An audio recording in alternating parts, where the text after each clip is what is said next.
Hi, and you're listening to the Mind Fruit podcast, bringing you mental health and well-being promotion to help you live your best life. All information discussed on this podcast is research and evidence-based. However, it is ultimately the opinions of the Mind Fruit podcast, and this is not a substitute to seeking professional medical advice. Hi guys, happy Wellbeing Wednesday. Hope you're all doing okay. This will be the last episode of us actually giving techniques. Next week will be a bit of a chat just to round off the series. So today we're going to speak about structure and routine and how this can help with your mental well-being. This can help interlink quite a lot of the things that we've spoke about on the podcast. Mindfulness, work-life balance, manifesting things into your life, and goal setting. I've been asleep since we recorded the last episodes. I can't remember what they are now. Just thought it'd be nice to round things off with how you can actually fit all these things to do with your well-being into your day-to-day life. So I think structure and routine is quite self-explanatory, really. You know, routine is when we repeat activities or do the same thing. It's a sequence of actions or activities that are regularly followed, daily or weekly. And structure is basically having a plan, which provides organisation to something. So structure and routine can be so important when we are struggling to cope with our daily tasks, when they start to become overwhelming, and when we find ourselves procrastinating. Some people thrive off structure and routine, and some people feel restricted by it. But unfortunately, a lot of people think it's silly or feel embarrassed by having to plan out your life, in order to get things done. Yeah, I can definitely relate to that one. Sometimes I pride myself on being quite spontaneous and not going with structure, not going with routine, but sometimes it can be my downfall. Like just anti-conforming, like just not organising. I can see how embarrassing it would be to some people to admit to themselves that they need to plan their life in order to cope with it. But there isn't any shame in it. It's a tool that we should all use and utilise when we need it. You can use structure and routine whenever you want, or you can use it for periods of time that you feel it's needed. Sometimes you might just want to freestyle and go with the flow, but it's more easier to motivate yourself to do something that's part of your routine and that you do regularly.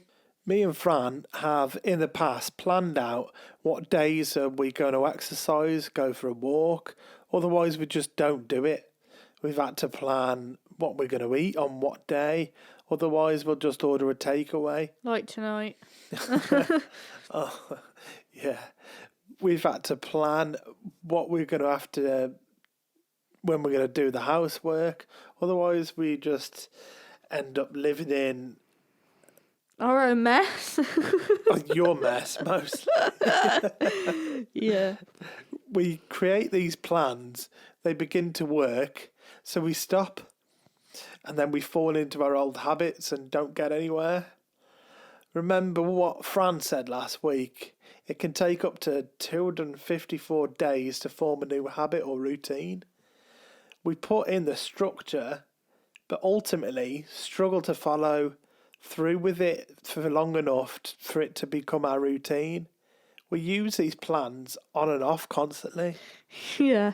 We'll be having a random chat about something and I'll just say, we need to make a plan for that. There's no shame in planning your day.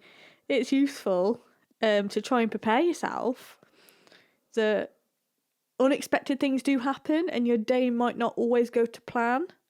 So it's important to try and keep that little bit of flexibility in your mind.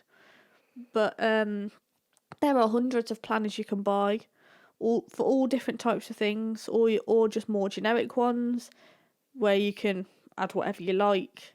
But once you've identified what you need to plan, what you need to plan for, how many things you need to plan, you'll know which one is for you.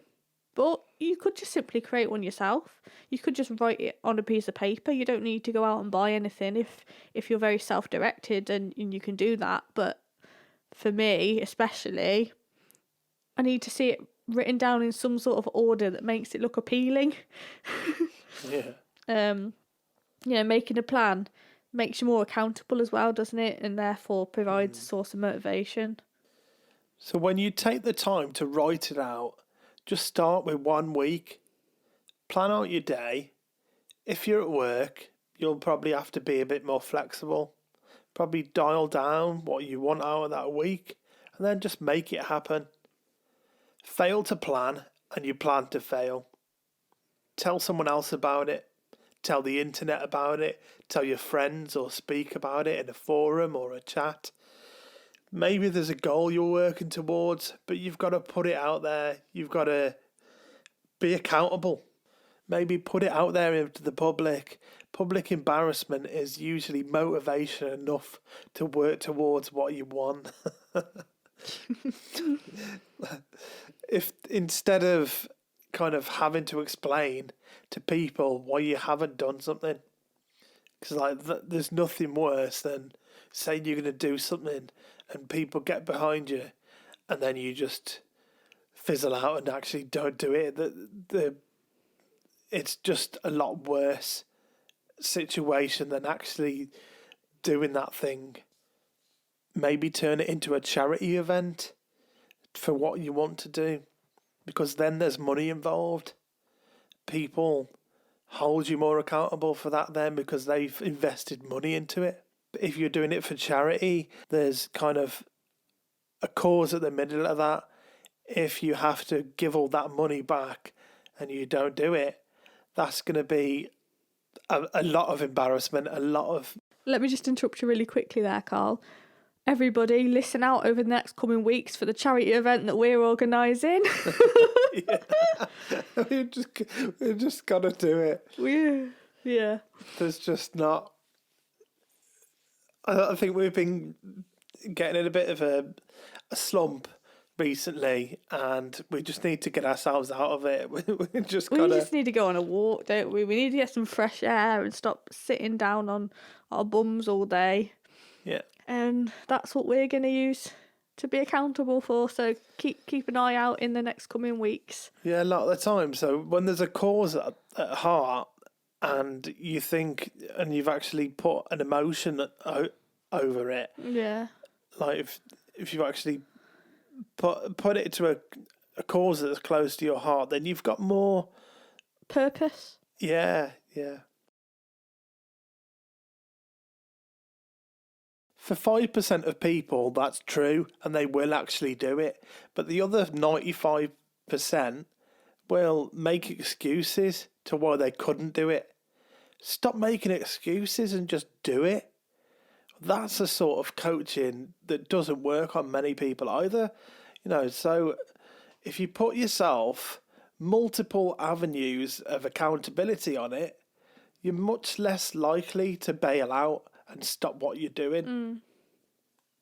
Because there's quite a few people I used to follow on Instagram, and they used to be like, just get to the gym, and you just think, well, that's not going to help me either, because nope.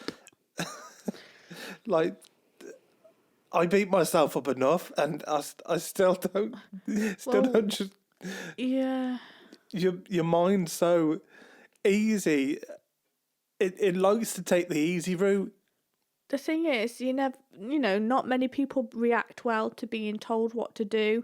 You need to be sort of guided and influenced to make you make that decision yourself that it's what you need to do. Yeah. Rather than being told you need to do this. You need to be convinced that you need to do it so you can make that decision yourself. Yeah, that's why I quit smoking. Loads of times I said to myself, I'm gonna quit now. I'm gonna quit because other people wanted me to, or because I was with maybe a group of friends who thought, oh, I don't like that, or the smoking ban or whatever. But that just made me sit outside. I just thought. But when I actually kind of wanted to do it, that was when my habits started changing. That's when my mindset started saying, no, I don't have to do it. And I've got this now. But you have to be in that mindset. You have to make the decision to do it yourself. Yeah. So I did this with Fran. I made kind of an accountability with her, saying that I'd do it for 2 weeks. Do what for 2 weeks? The positivity journal. Oh, okay. And she badgered me a lot into a submission. So I just gave up and did the journal in the end. Sometimes just to avoid Fran's nagging, keep me on track. Yeah, right. Well, But you realise I'm right eventually. You're the one who keeps slumping down into this negative pattern, and I'm staying fairly even keel. Yeah. But yeah, your plans can be as detailed or as vague as you need or want them to be. You could set out a weekly plan. What are you going to do on which day? Sometimes this will be enough to get the job done, to get you through your week. But sometimes it might not be, and you might want to go further and make a daily plan and plan roughly the structure of your day and the time that you're going to complete what task. You might want to plan what you're going to eat each day of the week. You might want to plan when you're going to work out. You might want to plan when you're going to have your bath or shower. If self-care is something you struggle with, it's completely tailored to you. This is your plan. There's nothing to be ashamed of. If you'd rather not, you don't need to tell anybody about your plans. As long as you find that accountability somewhere else, your plan and structures are for you to thrive and take back more control over your life. Yeah, when you said kind of planning one day of the week, sometimes like what was his name? Mark Zuckerberg. He says he'll probably have 20 t-shirts, 20 black t-shirts and 20 pairs of jeans, the same pair, the same set of clothes. So he just has to go into his wardrobe and just pick it out, and that's one less thing to think about. Yeah. So if you plan more things throughout the day, then there are less decisions to kind of consume your energy. Yeah. And it makes sense, doesn't it? When you're feeling when you feel like you're stuck, you're feeling down, you might be feeling a bit depressed, you're low in mood, or you lack motivation, them decisions are really hard to make. So if you've made plans and put things in place, that is one less thing you've got to think about that day, because your plan says it. You don't have to think about what to do next. Your plan says what to do next. Yeah. And the more decisions you make, the more energy that you're taking away from things that actually need it. Like, say you come home from work and the first thing you're going to want to do is eat, if you haven't already, and you're not going to want to stand there and cook for an hour or prepare food for 20 minutes and then cook for half an hour. You're going to want to just grab the donut or reach over the phone, so you haven't got to put any effort in at all. Well, that is in our cases, yeah. But I guess some people will be motivated to cook. But for some people, the bit that might be hardest or that might take up the most time is actually deciding what to have. Yeah. If like me, for example, if me and you have decided what we're having for dinner before 12 o'clock lunchtime, Yeah. then there's a 90% chance that I will actually make it.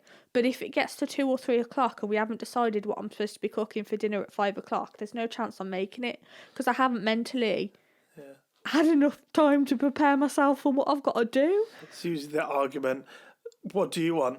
I don't know, what do you want? What do you want? I don't know, what do you want? I'm not good at making decisions, am I? So sometimes, for us, it's quite good to be able to make that decision on what we're going to eat, before it causes that argument. And that's, I guess, that's what Gusto's helped us do a little bit more. I think we get a couple of meals per week. Yeah. And the decision's took away from us then. We know that we're going to be eating one of these 4 meals, for example. We just need to pick which one. Yeah. With me, it's a lot easier, especially to eat at work. It's a lot easier for me to just cook in bulk. I'll just cook about 20 meals, stick it all in the freezer.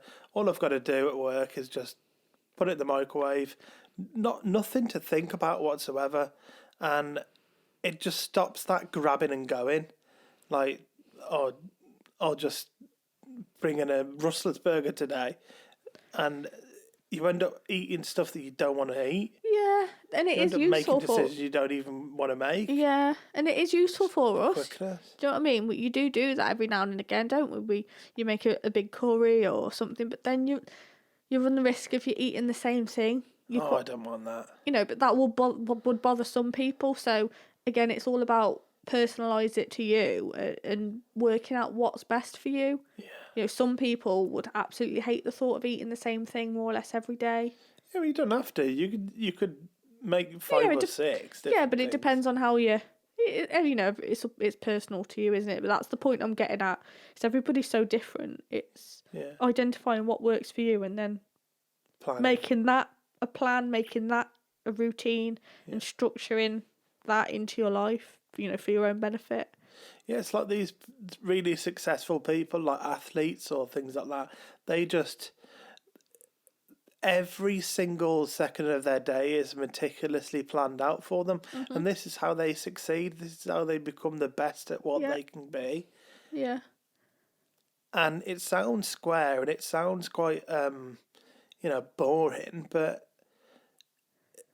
to have structure and to have routine is to kind of plan where your own life is going. You don't want everyone else planning your own life for you. That's when things can go wrong. Mm. But as Fran said, it can take a while for a routine to form. But the longer you stick to and persevere with the routine, the easier it will become, and the more natural it'll feel. You'll find that over time you'll start to do it a bit more automatically, and it'll take less effort, less brain power, more motivation to complete it. Yeah, and it's important to remember it's okay to try and fail. That's better than not trying at all. But what's important is that we don't just give up if it's something that we really want or something that we really need to do. So next week's episode, we're going to speak about... It's going to be a bit of a summary, really, isn't it, Carl? It's just going to be a little bit of a chat about this series of the podcast, our opinions on it, what we've learned, blah, blah, blah, blah. Yeah, just have a bit more of a casual conversation. Tell us what you think. We really need to hear your feedback. We really need to get from you what you get out of this. Yeah. We want to make sure that the next series is even better than this one, don't we? Yeah, we want to learn. We want to improve. This has been a laugh, but it's also been quite tiresome because we're just we're only just getting used to this. We're only just getting used to talking to the mic. We haven't quite yet got it into our routine. We've been trying, but it's not quite fitting in yet. So we'll get there, won't we? Everything's a learning day, isn't it? We're trying something new. It can only get better. Yeah. See you later. Bye. Thank you for listening, and if this information was valuable to you or you think it might be for somebody else, then like, comment or share. We hope you've enjoyed this episode. To get more of this content, hit that subscribe button, and if you're watching on YouTube, ring that bell. It'll notify you every time we upload. Check out our weekly blog at mind-fruit.co.uk. We hope to see you next week for Wellbeing Wednesday.